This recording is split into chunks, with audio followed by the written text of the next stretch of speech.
The train screeched to a halt at Ebon Hollow Station, a small, forgotten stop nestled between the misty hills of the English countryside. Ava Thornton stepped onto the deserted platform, clutching a worn leather bag. Her eyes scanned the foggy surroundings, catching sight of the rickety sign swaying in the breeze. "Welcome to Ebon Hollow," as if even the wind was reluctant to linger. Ava had never been here before. Her late grandmother's letter had arrived mysteriously a month after her funeral, with an old key and a single line. "The house is yours now, but beware of the shadows that whisper." At first, Ava thought it was a cruel joke. But when the solicitor confirmed the inheritance of an estate deep within the hollow, curiosity overcame caution. An old black cab was waiting for her at the station, its engine rumbling like a grumbling beast. The driver, a gray-haired man with tired eyes, barely said a word as he helped load her bag into the trunk. "You sure you want to go up there, miss?" he asked finally, his voice hoarse. "It's my grandmother's house," she replied. "Still, strange place, Ebon Hollow Manor. Folks around here say it's cursed."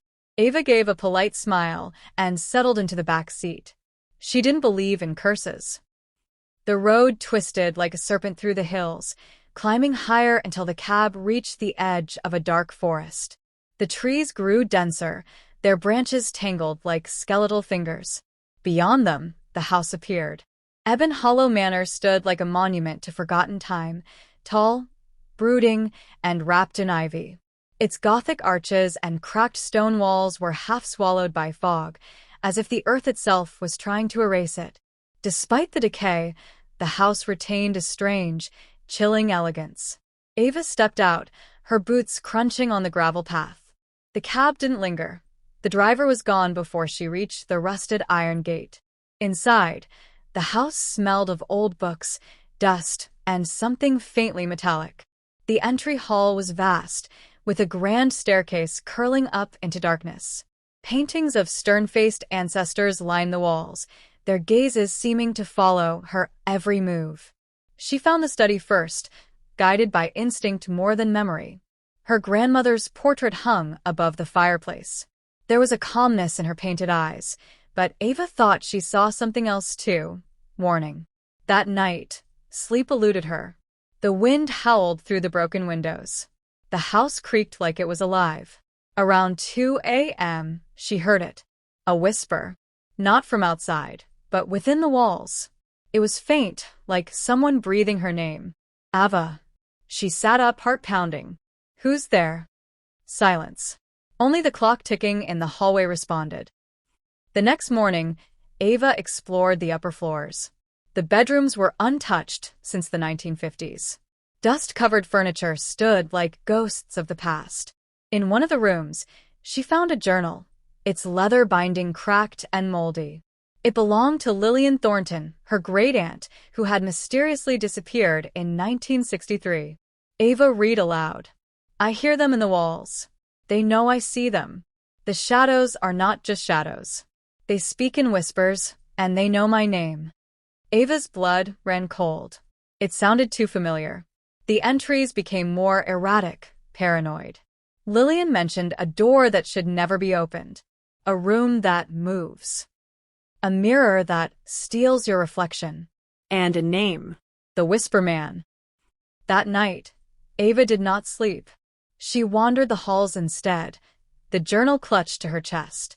The house was darker than before, as if the walls had swallowed the light. In the corridor near the attic, she found a door she hadn't noticed before. It was slightly ajar. She pushed it open. A staircase spiraled upward, narrow and suffocating. Cobwebs brushed her face as she climbed. The attic was filled with covered furniture and old trunks. But at the far end, something gleamed. A mirror. Tall, ornate, and framed in what looked like bone. Her reflection stared back at her. But something was off. It blinked a moment too late. Ava stepped back. The whisper returned. "You shouldn't have come." Suddenly, the attic door slammed shut. She tried to scream, but her voice failed. The air grew thick. In the mirror, her reflection began to smile, though she wasn't. The glass shimmered. From behind her, she felt a presence. Cold. Hungry. She spun around. Nothing. But the whispering grew louder. Multiple voices now, layered and echoing like 1,000 memories screaming to be heard. She ran. Down the stairs. Into the hall. Into the cold arms of a house that no longer welcomed her. That night, she found a locked door in the basement. The key from her grandmother's letter fit perfectly. She turned it. The door opened with a groan. And beyond it, darkness that breathed. The air behind the basement door was thick, as if time itself had stopped breathing. Ava held her phone's flashlight in one hand, the other gripping the old journal. Each step downward creaked with warning, echoing into the blackness. The staircase ended in a wide underground chamber. It wasn't a normal basement. It felt older, carved into the earth itself. Moss crept across stone walls. Symbols, etched in chalk, blood, or both, decorated the floor. In the center, a circle was drawn. Within it, a chair.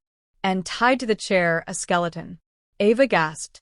The remains were dressed in tattered clothes, feminine, mid-century. Around the neck hung a silver locket. Her hands trembled as she opened it. Inside, a photo of her great-aunt Lillian Thornton. She was never missing. She had been here, all along. The whispers began again, softer, but now rhythmic, like a chant. They seemed to rise from the stone, from the shadows themselves.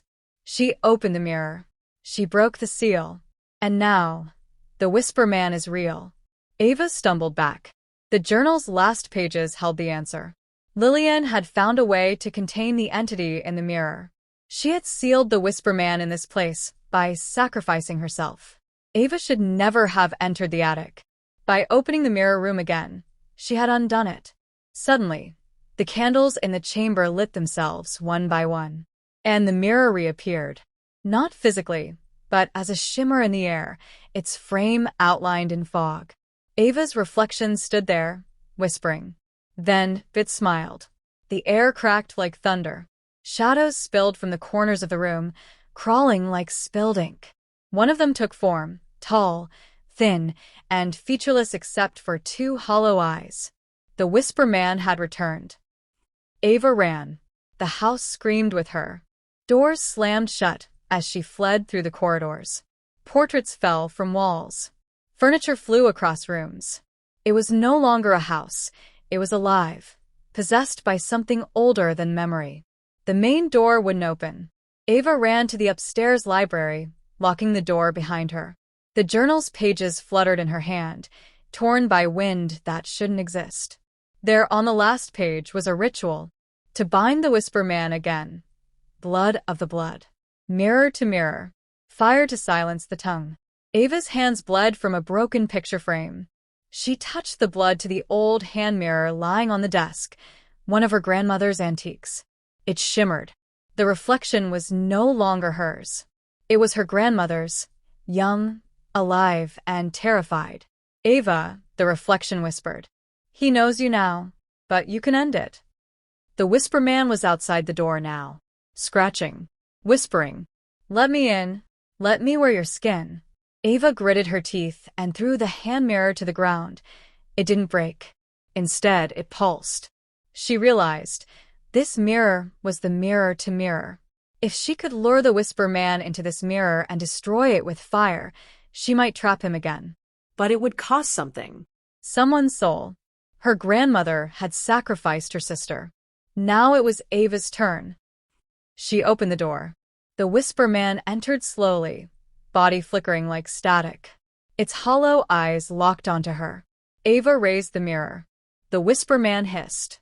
It lunged. Just before it touched her, she turned the mirror toward him. It screamed. A whirlwind of shadows exploded around the room. The reflection in the mirror sucked at the air, at the entity, pulling it in like a vacuum. Ava screamed too. Blood dripped from her nose, her ears. Her hands burned as if the mirror itself were alive and angry. The Whisper Man tried to resist, slamming Ava into the wall. But she held on. The mirror absorbed the last of the creature, and then shattered. Silence. The house fell still. Dust floated lazily in the air. The oppressive weight, that had pressed on Ava's chest was gone. It was over. 1 year later, Ava restored Ebon Hollow Manor, not to live in but as a library and historical archive. But she left the attic sealed. She never found the mirror shards. Sometimes, when she's alone in the study, the fireplace mirror flickers. And sometimes she hears a voice, Ava, but she doesn't answer. She's learned some shadows are better left whispering.